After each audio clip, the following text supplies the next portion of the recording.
جو اس وقت پورے معاشرے پر مسلط ہے اور مدرسوں کو تو کھا رہی ہے، وہ ہے یہ کیمروں والا موبائل۔ یہ ایک بلا ہے، ایک مصیبت ہے، اور افسوس ہے کہ پورے معاشرے کو کھا گئی ہے۔ اور بڑے سے بڑا عالم، بظاہر متقی، بظاہر نمازوں کا پابند، لیکن اس کے پاس یہ موبائل جو ہے، یہ جس کو آج کل اسمارٹ موبائل کہتے ہیں۔ اسمارٹ کیا ہوتا؟ وہ تو تباہ کن موبائل ہے، میزائل ہے، وہ موبائل نہیں ہے، وہ میزائل ہے۔ وہ انسان کے اخلاق کو تباہ کرنے والا، وہ انسان کے دین کو تباہ کرنے والا، انسان کے اوقات کو تباہ کرنے والا میزائل ہے وہ۔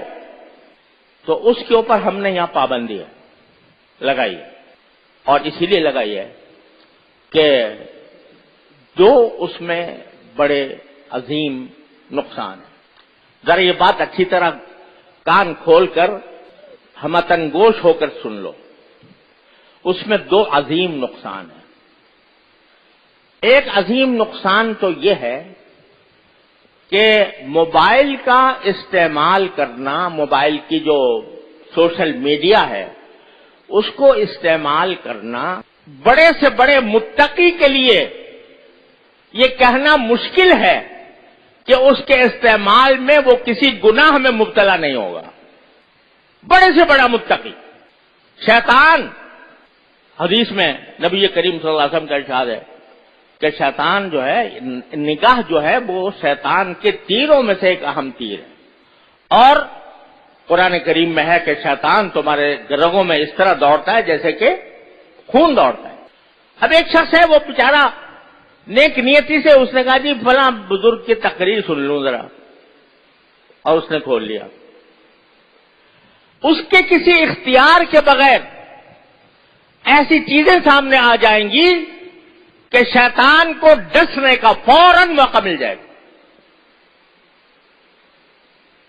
میں نہیں جانتا، لیکن بڑے سے بڑا متقی، صاحب نسبت بھی اگر وہ استعمال کرے گا تو کبھی نہ کبھی وہ گناہ میں مبتلا ہو جائے گا، اور ایک گناہ جو ہے دوسرے گناہ کو کھینچتا ہے۔ ایک چھوٹا سا گناہ ہو گیا، ایک عورت کی تصویر آ گئی، اس میں دیکھنے سے مزہ آ گیا، تو بھئی یہ تو آئی گیا، ذرا اس کو اور تھوڑا سا آگے بڑھ کے دیکھ لیں۔ شیطان اس طرح انسان کو رفتہ رفتہ ایک گناہ سے دوسرے گناہ، دوسرے سے تیسرے گناہ، تیسرے سے چوتھے گناہ میں مبتلا کرتا جاتا ہے۔ تو اس لیے میں کہتا ہوں یہ میزائل ہے ہاتھوں میں، عام انسان کے لیے بھی، اور یہ اصول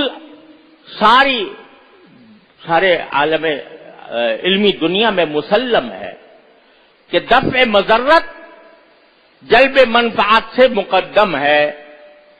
آپ کہتے ہو کہ بھئی اس موبائل سے تو ہمیں بہت سے مواعظ سننے کو ملتے ہیں، ہمیں بزرگوں کے ہدایات اور نصیحتیں سننے کو ملتی ہیں، اس میں ہم ایسے پیغامات کا تبادلہ کرتے ہیں جو ایک دوسرے کے لیے فائدہ مند ہوتے ہیں۔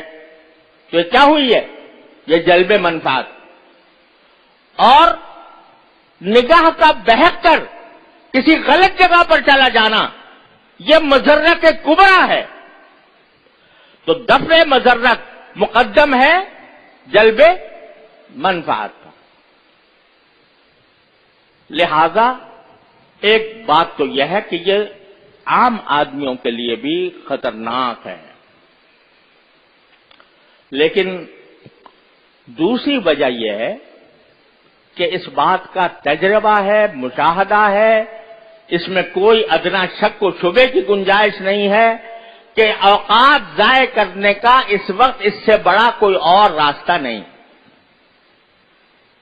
اگر طالب علم ہے تو اس کا وقت اتنا قیمتی ہے کہ اس کا ہر لمحہ طلب علم میں صرف ہونا چاہیے، مطالعے میں صرف ہونا چاہیے، تکرار میں صرف ہونا چاہیے۔ اگر اس کو کوئی مسئلہ سمجھ میں نہیں آیا تو اس کو چین نہیں آنا چاہیے اس وقت تک جب تک کہ وہ سمجھ میں نہ آ جائے۔ چاہے وہ طالب علم ہو چاہے استاد ہو، اس کا تو ایک ایک وقت قیمتی ہے، ایک ایک لمحہ قیمتی ہے. یہاں تک کہ ہمارے بزرگوں نے یہ فرمایا تھا کہ طالب علم کو مغرب کے بعد اوابین بھی نہیں پڑھنی چاہیے، صرف 2 سنت پڑھے اور اپنے مطالعے میں لگ جائے. یہ تلقین ہوتی تھی ہمارے اکابر کی طرف. تمہیں نوافل تمہارے لیے اتنی اہم نہیں ہے، تمہاری کتاب، تمہارا مطالعہ، تمہارا تکرار زیادہ اہم ہے. اپنے اوقات کو اس میں صرف کرو. تو طالب علم کا وقت تو ایک ایک لمحہ اس کا قیمتی ہے. اس کو اگر پڑھنا ہے تو اپنے اوقات کو صحیح کام میں لگانا ہے. اور یہ موبائل جو ہے یہ تمہارے اوقات کو ضائع کرنے والا ہے. تجربہ ہے، اس میں کوئی ادنا شبہ اور شک نہیں ہے کہ یہ اوقات کو ضائع کرنے والی ایک بہت بڑی وبا اور مصیبت ہے جو ہمارے اوپر نازل ہو گئی. اس لیے آپ کو منع کیا گیا ہے کہ اگر باقی طالب علم ہو تو پھر اپنے اوقات طلب علم میں صرف کرو، اپنے دین کو، اخلاق کو درست کرنے میں صرف کرو. موبائل میں صرف کرو گے تو نہ دنیا ملے گی نہ دین ملے گا، خسرت دنیا والآخرہ. اس لیے یہاں پر یہ پابندی ہے اور آپ کو اس پابندی کا لحاظ رکھنا ہے. اگر یہ ضوابط آپ کو منظور نہیں ہے یا آپ کا دل مطمئن نہیں ہوتا ان ضوابط پر تو پھر براہ کرم کوئی اور راستہ اختیار کر لیں، کہیں یہاں سے اپنے آپ کو کہیں اور لے جائیں. لیکن یہاں رہنا ہے اور طالب علم بن کر رہنا ہے تو ان ضوابط کی پابندی کرنی ہوگی.